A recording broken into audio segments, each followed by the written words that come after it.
एक सुंदर सा गांव था जिसका नाम था रामपुर। उसी गांव में हरिराम नाम का एक मेहनती किसान रहता था। उसके दो बेटे थे, बड़ा बेटा मोहन और छोटा बेटा सोहन। दोनों भाई बचपन से ही एक दूसरे से बहुत प्यार करते थे। हरिराम ने अपनी पूरी जिंदगी मेहनत करके खेत, घर और थोड़ी जमीन बनाई थी। उसका सपना था कि उसके दोनों बेटे हमेशा मिलजुल कर रहें। बेटा, याद रखना, ज़मीन और धन से ज़्यादा ज़रूरी परिवार का प्यार होता है।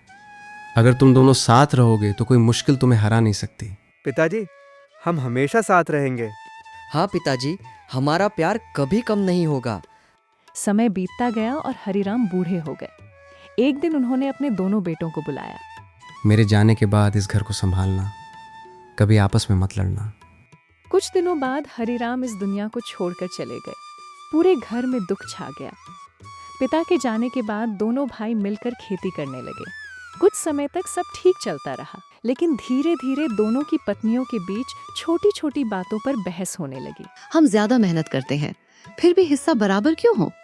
हम भी खेत में काम करते हैं, हमें हमारा अधिकार मिलना चाहिए। धीरे धीरे घर की छोटी बातें बड़े झगड़े में बदलने लगीं। एक दिन मोहन और सोहन के बीच भी बहस हो गई। शायद अब हमें अपनी जमीन अलग अलग कर लेनी चाहिए। अगर यही तुम्हारी इच्छा है तो ठीक है। दोनों भाइयों ने मजबूरी में जमीन और घर का बंटवारा कर लिया। जिस आंगन में कभी दोनों भाई साथ खेलते थे, वहां अब एक दीवार खड़ी हो गई। बंटवारे के बाद दोनों भाई अलग रहने लगे। शुरुआत में दोनों को लगा कि अब जिंदगी आसान होगी, लेकिन जल्द ही उन्हें अपनी गलती का एहसास होने लगा। मोहन के खेत में काम ज्यादा बढ़ गया। अकेले सब संभालना मुश्किल होने लगा। पहले सोहन मेरे साथ होता था तो काम कितना आसान लगता था। दूसरी तरफ सोहन भी परेशान था। भैया के बिना घर सूना सूना लगता है। काश हम पहले की तरह साथ होते। लेकिन दोनों के बीच बनी दीवार सिर्फ ईंटों की नहीं थी, बल्कि उनके मन की दूरी भी बन चुकी थी। एक साल गांव में भयंकर सूखा पड़ गया।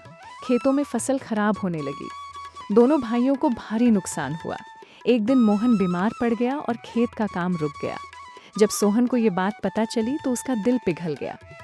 चाहे हमारे बीच कितनी भी दूरियां आ गई हों, लेकिन मोहन मेरा भाई है। मैं उसे अकेला नहीं छोड़ सकता। सोहन तुरंत भाई के घर पहुंचा। भैया, मुझे माफ कर दो। हमें जमीन ने अलग कर दिया, लेकिन हमारा रिश्ता तो हमेशा एक था। नहीं सोहन, गलती मेरी भी थी। हमें पिताजी की बात याद रखनी चाहिए थी। दोनों भाइयों की आंखों में आंसू आ गए। अगली सुबह दोनों भाइयों ने फैसला किया कि वो अपने बीच की दीवार को गिरा देंगे। गांव वाले ये देखकर हैरान रह गए। क्या तुम दोनों फिर से साथ रहोगे? हाँ, क्योंकि परिवार की खुशी जमीन से बड़ी होती है।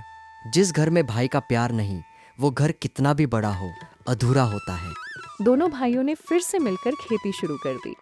धीरे धीरे उनके खेतों में हरियाली लौट आई और घर में फिर से खुशियां आने लगीं। एक दिन मोहन को पुराने संदूक में पिता हरिराम की लिखी हुई एक चिट्ठी मिली। उसमें लिखा था, मेरे प्यारे बेटों, अगर कभी तुम्हारे बीच दूरी आए तो याद रखना कि तुम दोनों एक ही पेड़ की दो शाखाएं हो। शाखाएं अलग दिख सकती हैं, लेकिन उनकी जड़ एक होती है। चिट्ठी पढ़कर दोनों भाइयों की आंखें नम हो गईं। पिताजी आज भी हमें रास्ता दिखा रहे हैं।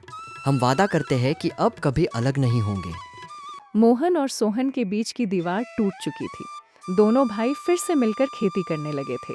अब उनके घर में फिर से हंसी और खुशियां लौट आई थीं। गांव के लोग भी दोनों भाइयों की एकता की तारीफ करते थे। देखो, जब से दोनों भाई साथ हुए हैं, उनके खेत फिर से हरे भरे हो गए हैं। लेकिन उनकी खुशी कुछ लोगों को पसंद नहीं थी। उसी गांव में रघुवीर नाम का एक लालची व्यापारी रहता था। उसकी नज़र मोहन और सोहन की जमीन पर थी।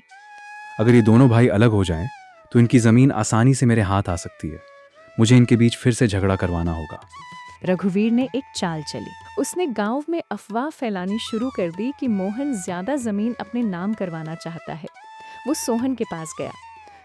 सोहन भाई, मैंने सुना है कि मोहन सारी अच्छी जमीन अपने नाम करवाने की सोच रहा है। तुम्हें सावधान रहना चाहिए। नहीं, मेरे भाई ऐसा नहीं कर सकते। मैं तो तुम्हारा भला चाहता हूँ, बाकी फैसला तुम्हारा है। सोहन को थोड़ी चिंता हुई, लेकिन उसे अपने भाई पर भरोसा था। उधर रघुवीर ने मोहन के मन में भी शक पैदा करने की कोशिश की। मोहन, तुम्हारा भाई तुम्हारी मेहनत का फायदा उठा रहा है। वो जल्द ही अपना हिस्सा अलग कर लेगा। मेरे और सोहन के बीच अब कोई नहीं आ सकता। कुछ दिनों बाद खेत में फसल खराब हो गई। रघुवीर ने मौका देखकर दोनों भाइयों को लड़ाने की कोशिश की। देखा, नुकसान तुम्हारी वजह से हुआ है। अब फिर से जमीन बांट लो। नहीं, हमने एक बार गलती की थी, अब दोबारा नहीं करेंगे। हमारा रिश्ता किसी भी नुकसान से बड़ा है। रघुवीर की चाल असफल हो गई। एक दिन गांव के एक बुजुर्ग ने रघुवीर को लोगों के सामने उसकी चाल चलते देख लिया। उन्होंने सभी गांव वालों को सच्चाई बता दी। रघुवीर ही दोनों भाइयों के बीच गलतफहमी पैदा कर रहा था। इसका मकसद उनकी जमीन हड़पना था। रघुवीर ने लालच में आकर बहुत गलत किया। मुझसे गलती हो गई। मैंने धन के लालच में रिश्तों को तोड़ने की कोशिश की। मोहन और सोहन ने रघुवीर को माफ कर दिया। गलती करने वाला अगर अपनी गलती समझ जाए तो उसे सुधारने का मौका मिलना चाहिए। लेकिन याद रखना, लालच इंसान को गलत रास्ते पर ले जाता है। रघुवीर को अपनी गलती का एहसास हुआ और उसने ईमानदारी से व्यापार करना शुरू कर दिया। कुछ समय बाद मोहन और सोहन के खेत पूरे गांव के लिए मिसाल बन गए।